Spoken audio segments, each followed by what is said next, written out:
All right, so hello everyone. My name is William Yarberry.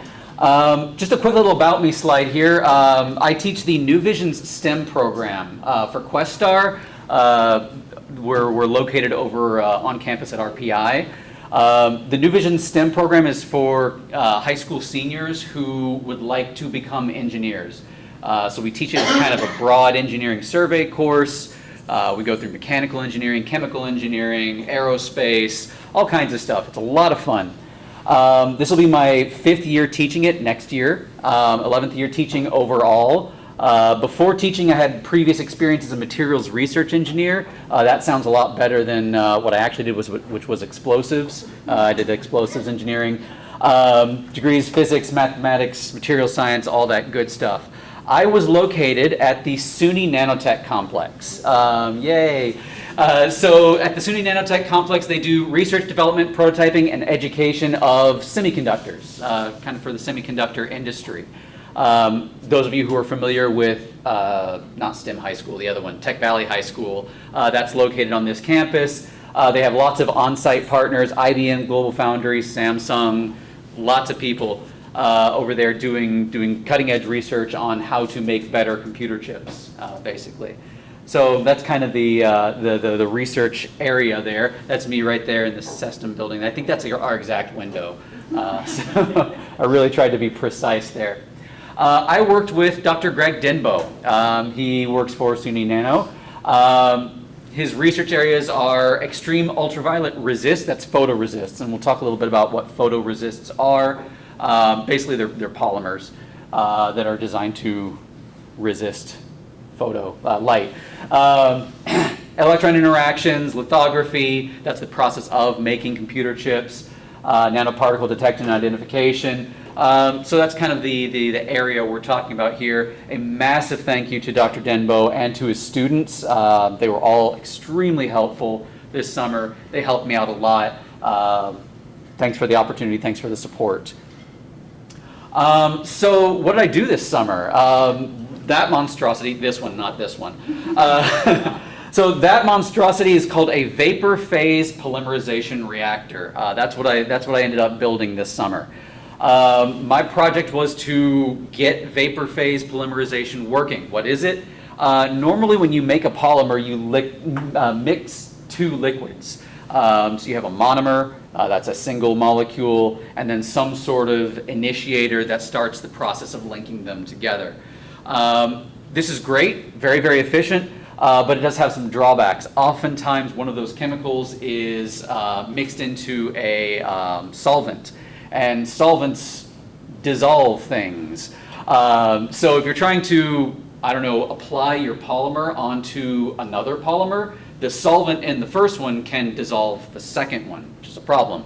Solvents also dissolve me and you and people. They're not too healthy to be around.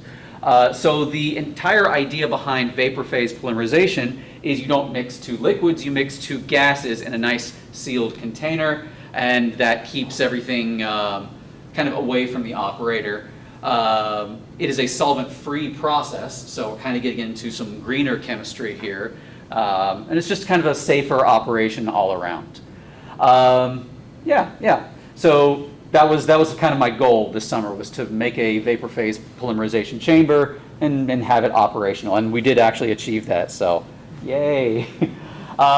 I'm not going to try and point out all the parts and pieces of it. Oh, there we go. Here's our results. We ended up with 7 nanometers, 7 nanometer deposition of polyphenol methacrylate. Just for reference, a typical photoresist is anywhere in the 30 nanometer range. So we got a little bit of ways to go, but that's really good. That's a really good result.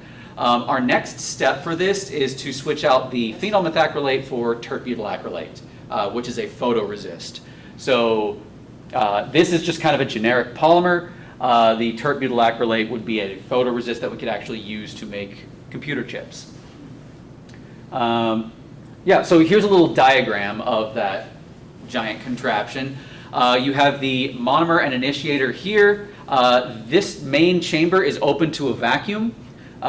So when you open it to a vacuum, you then close this valve here. The monomer and initiator valves are then opened, and the entire thing is allowed to vaporize. And so those vapors mix up here with a heater that activates the initiator. Things start polymerizing, they start bonding together, and that all gets deposited onto a silicon wafer. When we first tried this, it didn't work, of course. Everything was too hot. Basically, nothing was sticking to the surface. So we had the brilliant idea, much like a cold drink on a hot day gets that condensation on the side of it. That's what we ended up doing here with a cooling block. Right now, it's very fancy. We have a water cooling line. We have electricity to cool the whole block down. When we first did it, it was just a giant chunk of metal that we threw in the freezer and then put our silicon wafer on top. Worked shockingly well, amazingly well. And then, of course, we have a pressure meter here to monitor the entire situation. More on that in a second.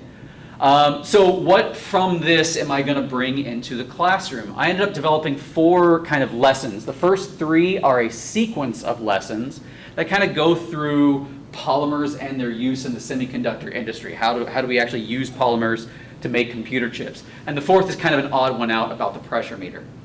So lesson number 1, I call it Cheeto polymerization. Students are going to make models of polymers using Cheeto chips, and this is the one we're going to demo today here. This one's a really good intro lesson. It's very basic. So kind of answers the question, what are polymers and what are they made of? How does the microstructure, that's their actual shape on a molecular level, how does that determine what their properties are on a macro level? What we see here on the human scale. And then what types of changes can engineers make to a polymer's recipe to get those properties that they want? If I want a stiff polymer, what do I do? If I want a flexible polymer, what do I do? One of the reasons I'm a really big fan of this lesson is it's very easily adapted for younger learners. Okay, this is designed for high schoolers, but you could kind of adapt this to be a middle school lesson. You could adapt this to be a elementary school lesson, whatever your needs are. After this, we go into lesson number 2. These are kind of meant to be a sequence, right? Taught on different days. Lesson number 2 is UV photolithography. So photolithography is the actual process by which they make computer chips. We figured out a way to kind of simulate this in the classroom using safe materials. So they take a metal plate here, they cut a cardboard mask out of that, they apply a UV cure nail polish, and then actually put it in a UV cure chamber. From there, they apply an etchant, and it kind of etches the surface, and you get a plate that has the pattern that they cut out of their cardboard. So much in the way that they, trace the paths of a computer chip, you get those paths on your metal plate there, and then the students can keep the plate. Good for the holidays, right? So yeah, they learn the steps involved with the photolithography process. They learn what chemical changes occur in the photoresist, and then they learn, they kind of theorize what improvements, right? They can envision themselves as researchers. What improvements can they make to the photolithography process to get those, brand new computer chips? I think, what is it, Intel or IBM is working on a 2 nanometer transistor right now. Very, very small. So just for reference, that's like maybe 200 atoms. Very, very small. The last lesson in our polymer chain here, no pun intended, is a literature review. So the project that I worked on was vapor phase polymerization. It's a relatively new process, kind of on the cutting edge here. It's used for things like making biosensors, making transparent like screens. If you've ever heard of OLED TVs, that O is organic LEDs. So that means polymers are involved somewhere. So vapor phase polymerization is involved in the manufacture of these. And then touch screens can also be manufactured using vapor phase polymerization.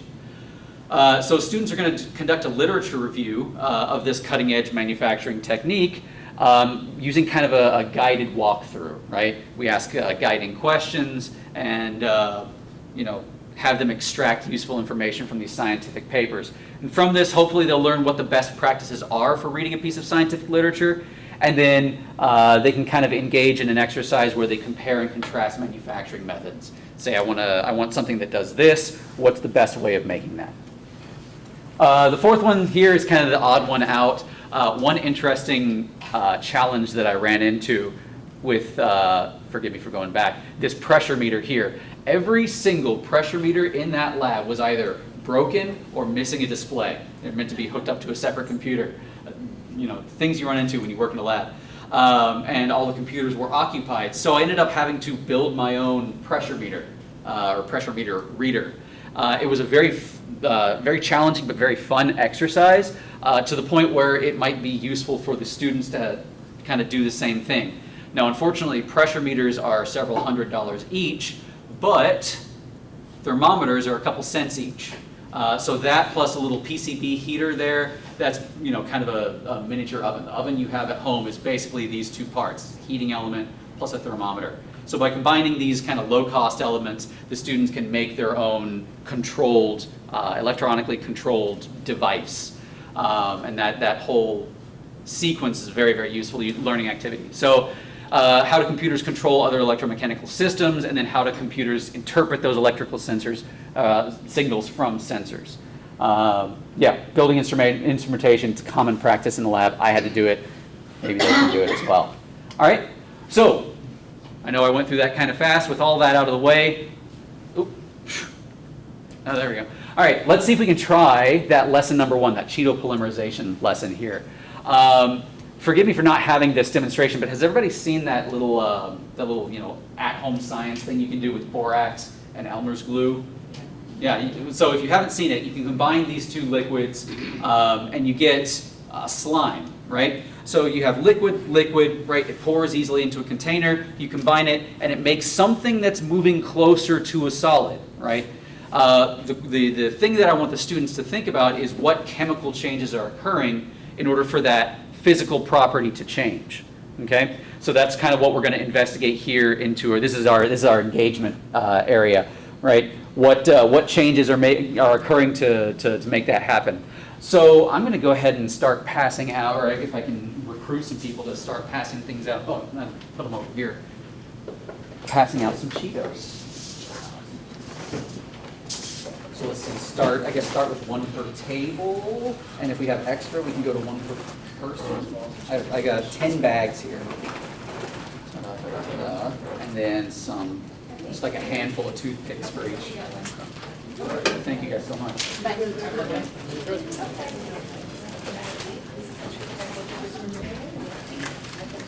do have extra if anybody's hungry. I think the biggest challenge for this lab is getting the students to not eat the Cheetos immediately.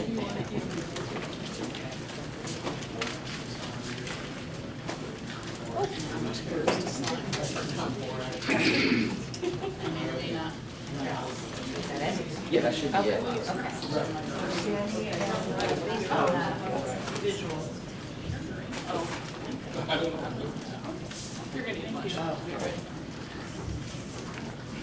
All right, so we're going to start with the initiator. So you'll notice there are 3 types of Cheetos in your bags here, right? There's puffs, the long skinny ones, the long puffy ones. There are cheese balls, and then there are cheese crunchies.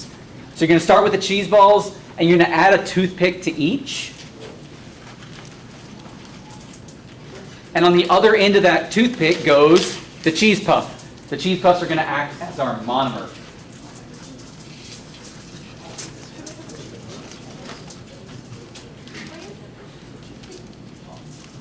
So each bag should have like 3-4 cheese balls.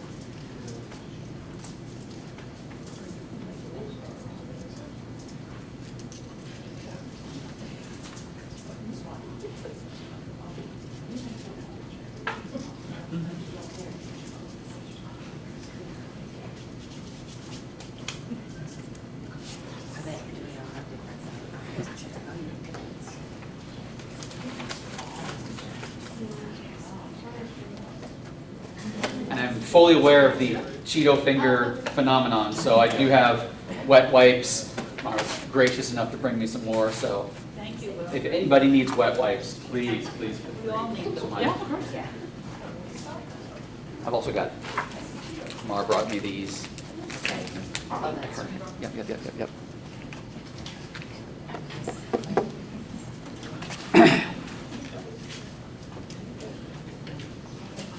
Once you've got this little initial bit here, keep going. Keep adding monomers. Keep adding monomers until you run out. It's okay if your polymer chains are different lengths. It's okay if they twist and curve back on each other. But do try and keep the chains separate. You only need one initiator per chain.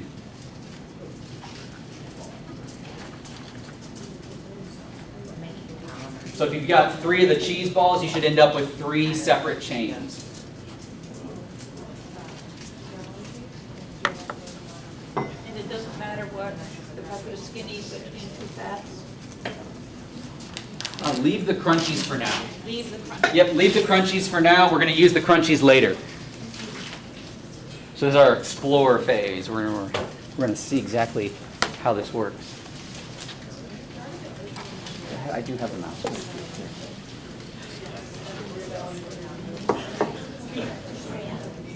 While you guys are working, I'm going to collect some data from you. I'm going to do a little live data collection here. So I'll go table by table here. And what I need from you is how much initiator do you have? So how many cheese balls? And then how many cheese puffs do you have? And what this should give us is the average molecular weight of your polymer. If I use a molecular weight of 1 for each monomer, ignoring the initiator because initiators are typically very small molecules. So let's get our first table over here. How many initiators and we got 4 initiators, and then how much monomer do you have? 13. 13, perfect. Thank you very much. All right, next table. We have 5 initiators. Great. And 9 monomers. Perfect. Thank you. All right, next table here. 4 4. initiators. Perfect. 2, 3, 4, 5, 6, 7, 8, 9, 10. 10. Wonderful. Thank you. All right, next. 2 and 11. 2 and 11. Wonderful. Thank you. Next. 3 and 12. 3 and 12. 3 and 12. Thank you very much. Next. 3 and 9. 3 and 9. Thank you very much. Wonderful. 2 and 10. Kimmy. 2 and 10. Perfect. Thank you. All right, and then the last table over there. 2 and 9. 2 and 9. Wonderful. All right, so if I've done everything correctly, let me get rid of this unused data here. There we go. So we got a nice little trend on our graph here, right? Nice little downward sloping. Maybe that could be linear, maybe it's exponential. I'm not really sure. When the students do this lab, they'll have about double of the monomer that you guys have, so they'll have much longer chains. They should be able to see much more clear of a trend. But we have our data here. Just for reference, I went and I pulled a scientific figure from another paper, and let me see if I can zoom out a little bit. A little bit more. So that's what the relationship in real life for a real polymer actually looks like. You've got molecular weight over here. You can see actual polymers are in the thousands of molecular weight, so we'd be here for a while. And then the initiator ratio is down here at the bottom. Okay? Everybody good? Very cool. All right. So one more thing I want to do here. I've got this bucket, very scientifically, very scientifically important bucket. What you're going to do, I'm going to come around with the bucket. You're going to take your aluminum foil very carefully, and you're going to pour it into the bucket.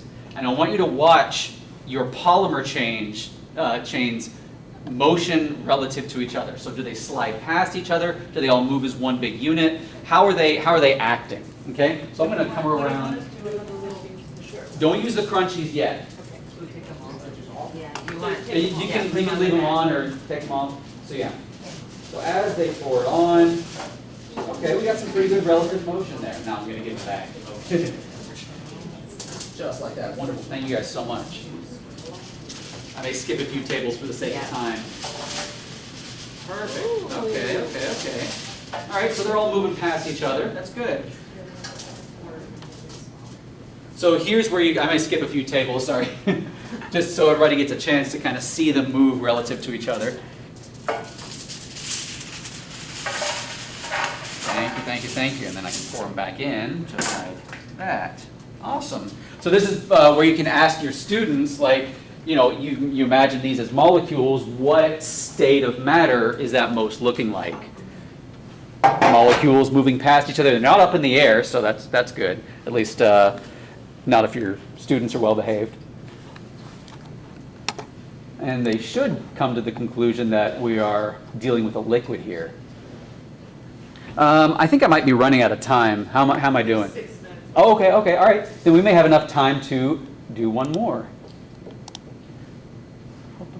Okay, yeah. So we tried pouring our chains into the roasting pan, observing how they move past each other, retrieve your chains afterwards. Now we're going to use the crunchies, okay? The crunchies are going to be our cross linkers, okay? So what you're going to do is you're going to attach a toothpick to either end of the crunchy and then use that to link two chains together. It can be anywhere on the two chains. You can link multiple chains together.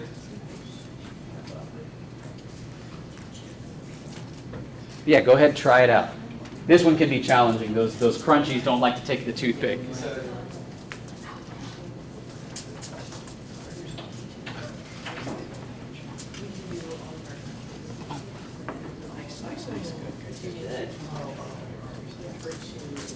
You try and link them together ladder style. That's great. Perfect. If you've got time, try and use all your crunchies. I need more toothpicks. Sure. I have some. Thank you.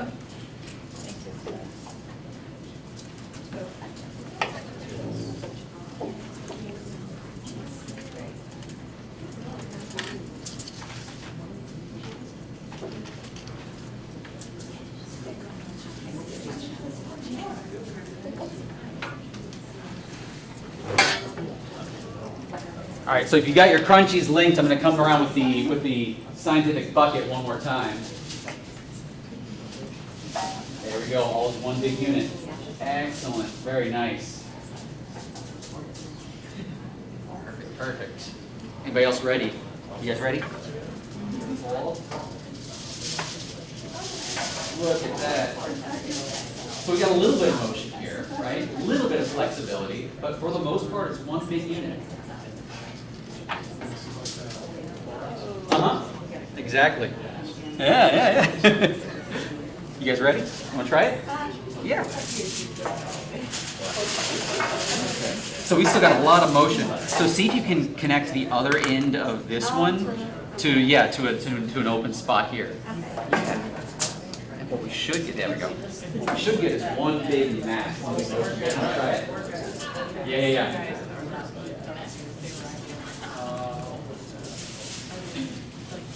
Beautiful. Look at that. One big motion. You're going 3D with it. That's wonderful.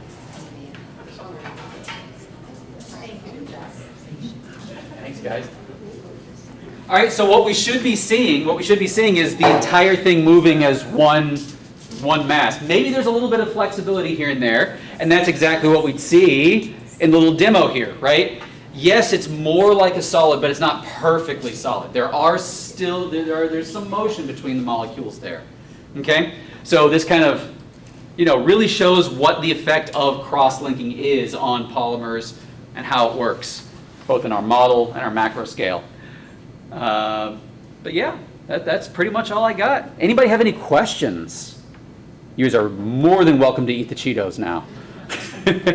Just take out the toothpicks first. Some students, you got to say that. Thank you, guys.